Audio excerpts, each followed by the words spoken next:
Esat sveicinātas. Es patiešām esmu apmulsusi, jo es pirmo reizi runāju 3,5 tūkstošu lielai auditorijai. Man īstenībā nevajadzētu mulst, jo es jau 7 gadus katru dienu vadu 3,5 tūkstošu lielu komandu.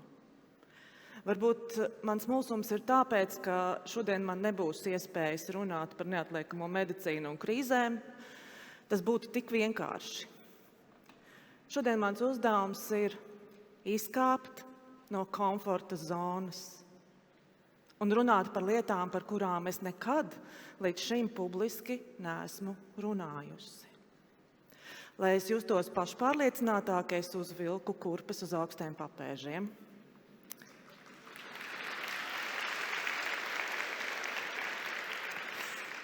Tas nekas, ka tās nav pārāk ērtas.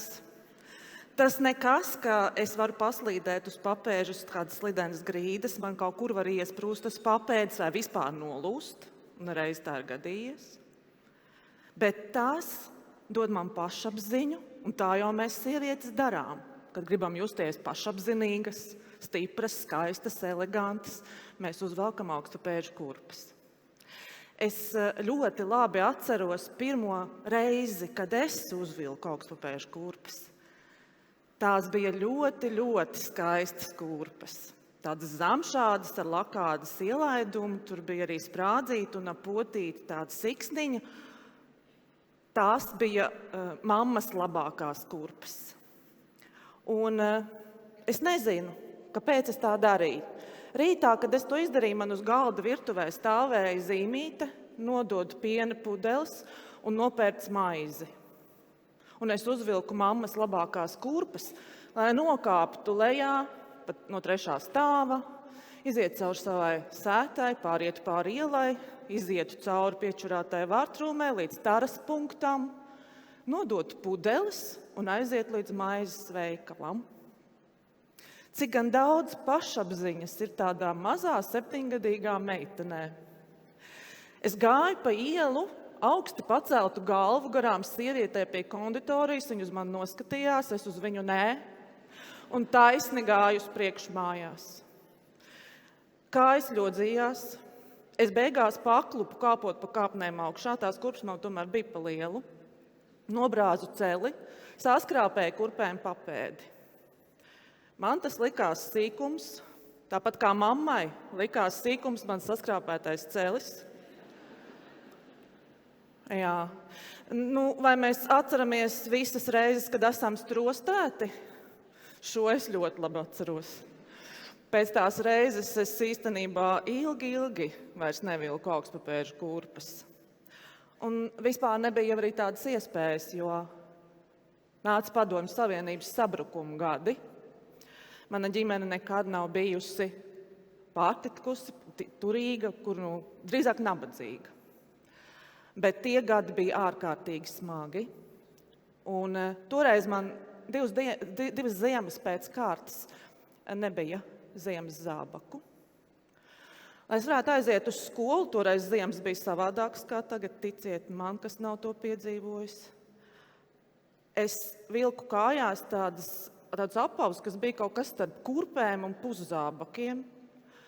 Un, lai man nesaltu kājas, es vilku tādas gāras vilnas zeķes līdz celim.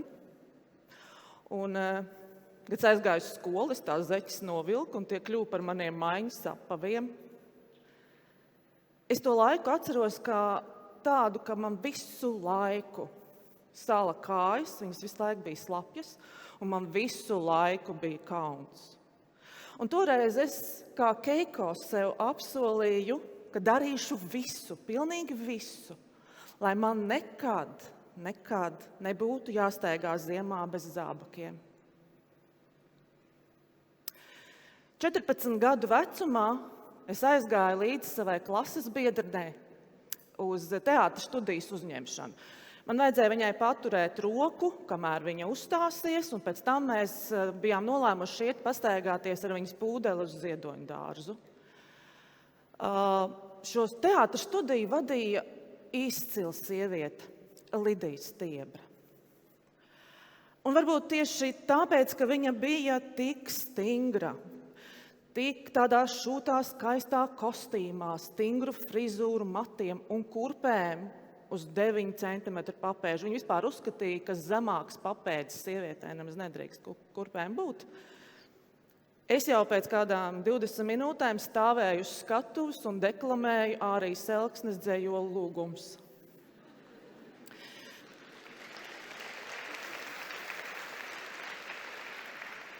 Īstenībā tas bija vienīgais dzejols, ko es tā zināju uzreiz, jo viņš piedalījās mikrofona aptaujā ar Mirdzes Zīveres dziesmu. Ja? Kurš gan var iebilst Lidijai Stiebrei? Sevišķi es, kas īstenībā tolaik bija ļoti kautrīga, lai poliklinikā varētu pajautāt, kurš rindā ir pēdējais pie ārsta, es ņēmu līdzi māsu. Protams, ka es nekādi nevarēju iebilst pret to brīdi, kad Lidija Stiebra pret mani savā zemajā balsī pagriezās un teica: "Lūdzu, jaunā dāma, skatuve ir jūsu." Mani uzņēma tajā studijā, un es stingri mācījos un biju ļoti, ļoti centīga. Es gāju pie Lidijas Stiebras uz privātām nodarbībām. Viņas dzīvoklī netālu no Dailes teātra. Tur bija vesela istaba, kaut kas man neiedomājams, jo mēs dzīvojām 11 cilvēki 2 istabās. Man likās, ka viņa tur dzīvo viena. Viņa bija vesela istaba, kurā bija galdiņš, krēsls un vairāk nekas, un stūrī 2 pāri augstpapēžu kurpju. Un mans uzdevums katru reizi bija atnākt, novilkt savus kurpzābakus, iekāpt tajās kurpēs un deklamēt Raini. Milzīga metamorfoze. Katru reizi es vilku nost tos savus apkaunojošos kurpzābakus, vilku tās zeķes nost, maucu kājas svešās augstpapēžu kurpēs, bet katru reizi, kad es tās novilku, es jūtu, ka daļa no tām kurpēm paliek manā pašapziņā, un galu galā es sapratu, kurpēm nav nekādas nozīmes. Es tīri labi jūtos pašapzinīgi arī savos kurpzābakos. Vidusskolas izlaidumā es dejoju kā traka jaunās, baltās kurpēs, kuras es nebiju ievalkājusi. Tā bija liela kļūda.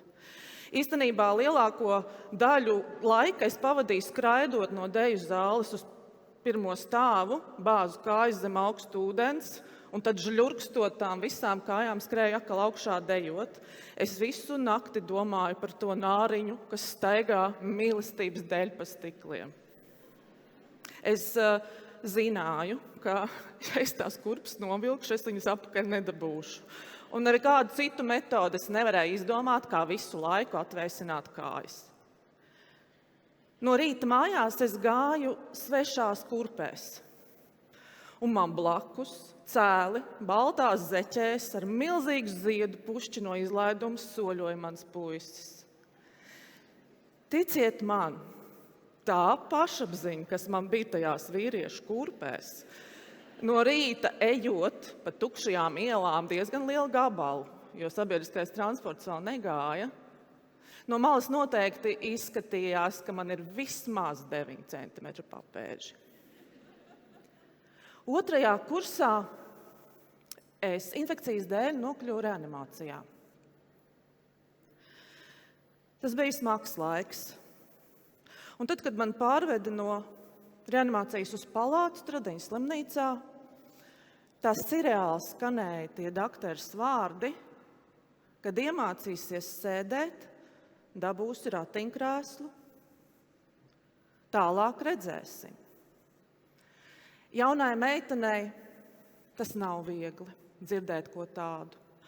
Vēl grūtāk iesaisties tajā ratiņkrēslā un tikt vestai pa Stradiņu gaitaņiem lejā uz pagalmu, lai baudītu pavasari, kad zied magnolijas, un katru reizi atkal atgriezties atpakaļ palātā.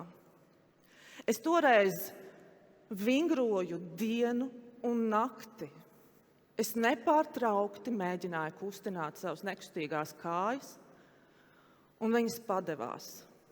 Manam spītam tās padevās. Es ļoti labi atceros to pirmo reizi, kad es piecēlos kājās. Tas nekas, ka kāds man turēja aiz biksēm, man priekšā bija tāds rāmīts, lai es nenokrītu. To sajūtu nevar salīdzināt ne ar ko, kad tu no dziļa kritiena esi piecēlies. Es atceros to dienu, kad es spēru pirmos soļus, un katru reizi es sev izvirzīju jaunus uzdevumus. Dienā, kad es no gultas aizgāju līdz izlietnei un no izlietnes atgriezos atpakaļ, vecās kundzes manā palātā man aplaudēja kā modelei. Augstpapēžu kurpē.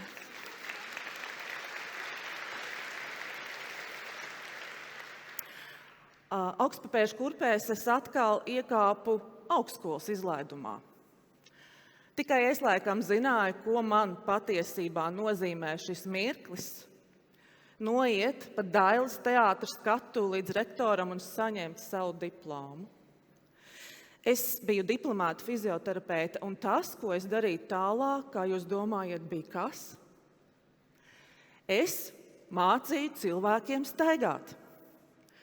Man likās, ka es zinu visu par to, un ka es varu cīnīties ar katru no diagnozēm. Ar dažiem saviem pacientiem es strādāju pat vairāk kā gadu, un patiešām var teikt, ka lielāko daļu mans spīts un viņu spīts noliku uz kājām. Bet tas bija arī smags laiks, jo daudzreiz es aizdomājos, cik bieži es strādāju ar savām profesionālajām zināšanām un cik bieži ar sirdi.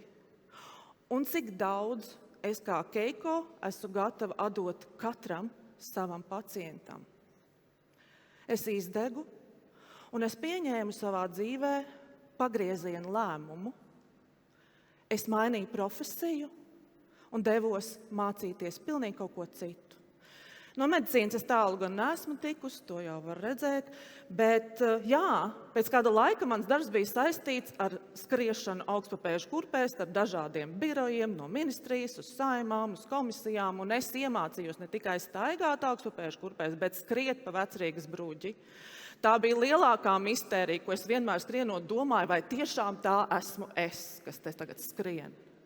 Es ļoti labi atceros to sajūtu, kad tu atnāc mājās vakarā, tu novelc tās kurpes, atstāji priekšnamā, var iet uz istabu un tev kaut kā tā dzīve kļūst par tādu mājas dzīvi, ģimenes dzīvi. No rīta atkal tu uzvelc kurpes, atkal skrien pa Vecrīgas bruģi. Tā ir laba sajūta, jo pašlaik man kājās ir kurpes, kuras es nemaz nevaru tā novilkt.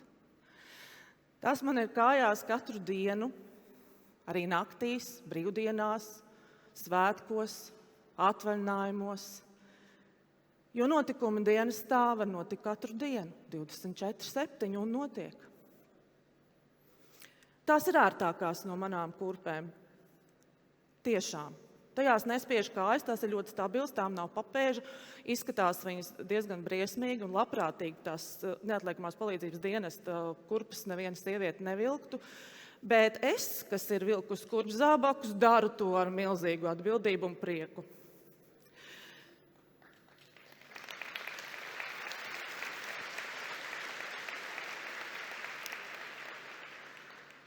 Dažreiz, kad mums sanāk kaut kas dienestā ne tā, šīs kurpes kļūst par tādiem spāņu zābakiem. Ticiet man, šausmīgi sāpīgiem spāņu zābakiem. Brīžos, kad mums kaut kas izdodas un kad mēs pakāpjamies uz nākamo rezultātu, uz nākamo sasniegto mērķi, tās ir 7 jūdžu zābaki. Bet tās vienmēr man ir kājās, un dažreiz man liekas, ka jau ir tā, ka pat tad, kad es tās novilkšu, tās vēl man būs kājās, vai es tās jutīšu kājās. Nesen es biju Ukrainā, Slavjanskas frontē, un nevilšus paskatījos uz medmāsas Tetjanas karavīra zābakiem. Vienīgā doma, ko tajā brīdī es varēju padomāt, kaut man nekad tie nebūtu jāuzvelk. Tāpēc ļaujiet man šodien uz mazu mirkli novilkt savus kurpes.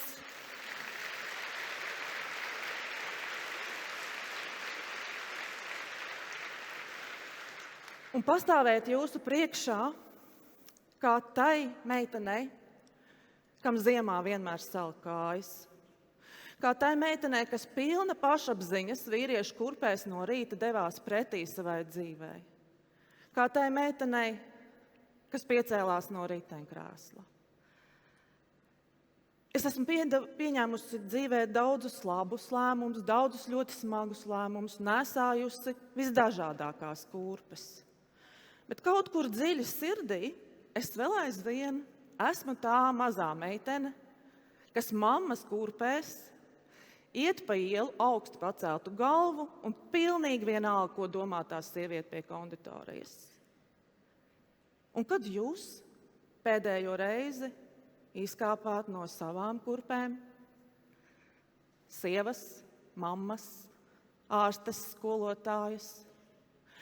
Kad jūs pēdējo reizi bijāt vienkārši Ilze, Inese, Dace, Linda?